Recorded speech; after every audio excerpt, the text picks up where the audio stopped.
As you could already tell, this video is going to be all about mortar squads and how they work, things that I've done and I'd like to share with you. If you'd like to see a text version of this, I'm going to have a link to my mortar guide on Steam in the description below. There's a lot of different ways that you can run mortar squads and a lot of different things that you can do, but I found at the most basic level a squad's going to need the following things. A clear name such as mortars, mortar squad, whatever you prefer. You want your squad to be locked and small. So this is to ensure that you aren't taking away manpower from your team. If you have extra guys in your squad that don't need to be there and they're kind of standing around, those are people that could be pushing the objectives with the rest of your team. So that's why you always want to have a locked and small squad, or at least as small as you can get it. You're going to need people to do the dedicated roles of logistics so that you can get ammo, spotters so that you know where your mortars are landing and where they're needed, and people to actually shoot the mortars. And all these things need to happen throughout the whole round in order to be successful. And you're also going to need a well-placed fob, which is preferably easy to supply, far from enemies but within range of the objectives, and somewhat defensible. This is an example of a typical mortar squad. You have the name on the left with the spotters and the mortar guys selected into their own fire teams. You can see the fob on the right side of the map is set up defensible, but I'll go over that later in detail. It is close to main so we can get ammo. Enemies hopefully won't be near it anytime soon. You can see just how far away we are from the combat, and we are still actually able to hit the enemy objectives with the range on the mortars. So these are the types of things that you want to keep in mind at the very basic level for fob placement. An important note to remember is that mortars are a luxury. You do not want to make your team lose because you took the only logi. If people need supplies, you need to make sure that they can get those supplies.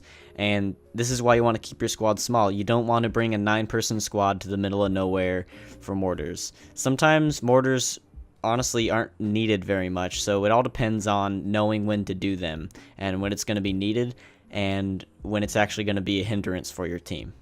Okay, so the first way that I usually run my mortar squads is to tell the mortars where to fire myself. Now, in this method, both of the mortars are placed very close together, as close as you can get, and they just use one calculation from whatever calculator that I happen to be using. This means that it's very easy, and I can just get rounds down pretty fast. I don't need to account for 2 mortars and 2 different calculations. This also assumes that gunners don't know how to use a calculator, so if you're trying to save time and you don't want to teach people how to use something in the beginning of a match, this is a pretty good method to use. Now, just so you guys can get a better idea, I'm going to show you a typical fire mission of this type of mortar squad. You got a couple more? No, just hold fire, hold fire. No, I'm not inside there. I'm going to see 159, 1292. Just fire away until you're running out of ammo. 159, 1292.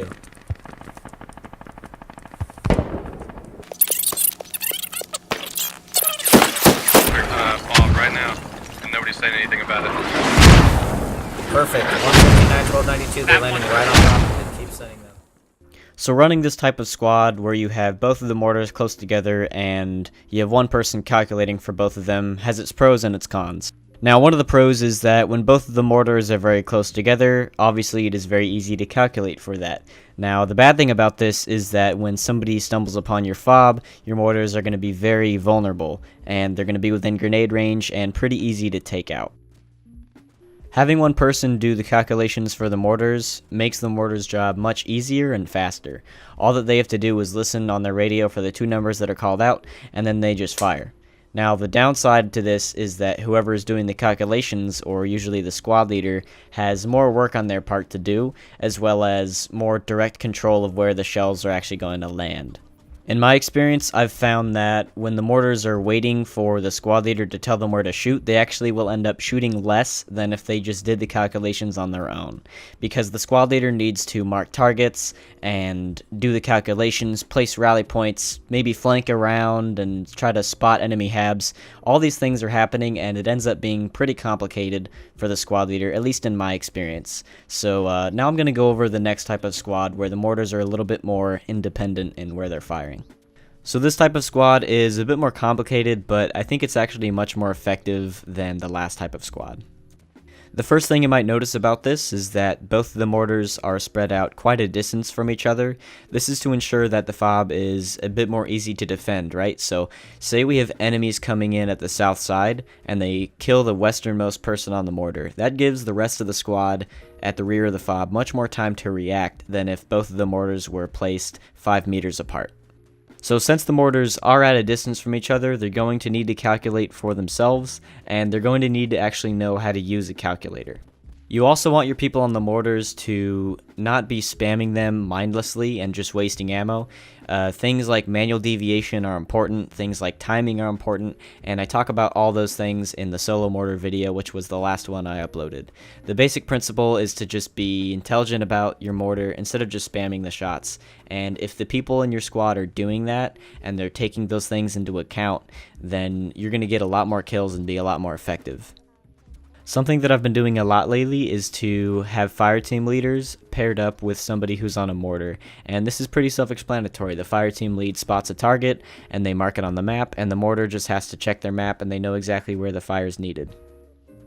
Hitting that last marker I was given. Okay, hey, I got an enemy hab on this eyeball, guys. I need you to hit that eyeball, both of you. Those are pretty damn good. Those are right on top, perfect. You just took it down, keep shelling it, just in case they come back to rebuild. Okay, I need you to hit this eyeball. I got a whole fucking squad of dudes coming down that eyeball in that area. Just keep them pinned, don't let them move, they're gonna land right on top of them. Good shots, guys.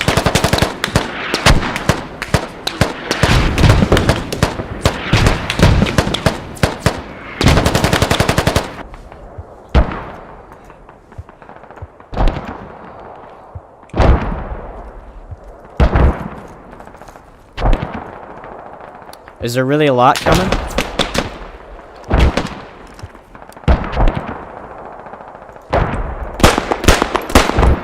I need some mortar shells on this eyeball right in front of Squid Ladder. Grandel, get ready. For an ammo crate down there, Jordan. Yeah, getting on ammo good. Alrighty. So they're a little close, but you're wrecking the enemy. I'm gonna hold now, we've got plenty in the air.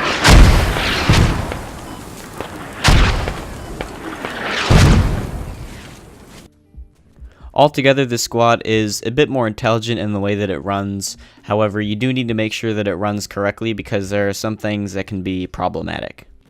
This type of squad puts much more faith in the people using the mortars. Of course, your fob is going to be much safer, and if everything is going correctly and you have good gunners, you're going to be much more precise with your fire missions. However, this does put a lot of faith and reliance, like I said, onto the people using the mortars. You need to make sure that those guys know what they're doing. Now, since the mortars are a bit more independent and they have fire team lead spotting for them, this does mean that the squad lead has a lot less work and micromanagement to do, so they can focus on general squad leadery things like communicating to other people or placing rally points, things that they should be focusing on instead of just looking at a calculator for 45 minutes. One thing that is an issue with this squad is that your total reaction time is going to be a little bit slower since the mortars need to check their map and then check the calculator whenever they see a target. However, I think that it's more important to be precise rather than having a quick reaction time, but that is just my opinion.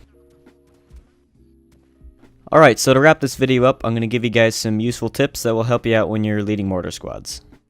So the first tip is to have your roles for your squad as clearly designated as early on in the game as possible. A lot of times you'll get people who only want to be spotters, so you need to get people doing the mortars and logistics roles as early on as you can so that you don't get delayed in the match at the start. Another thing I like to do is to call out any confirmed kills that the squad gets or how effective the mortars are. Since the people on the mortars don't get a chance to see them land, I like to do this because it makes things a bit more enjoyable for the people who are shooting the mortars.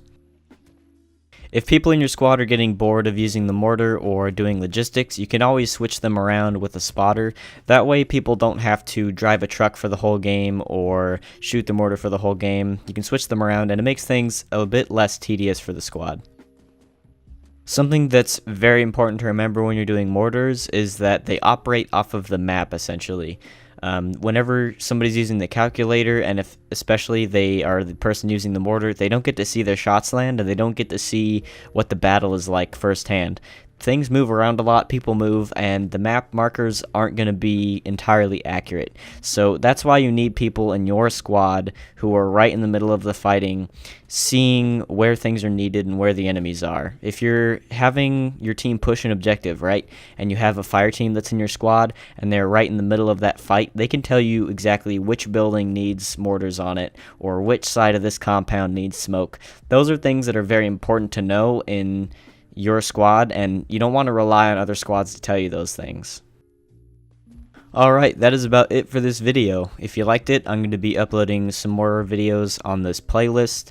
The series is going to be coming to an end pretty soon though, so if you'd like to see anything, or you'd like to see anything change when I update these, make sure to leave a comment. And I also have a guide on Steam that I'm going to be updating. I will let you guys know when that happens. So yeah, thank you for stopping by. I'll see you guys in the next one.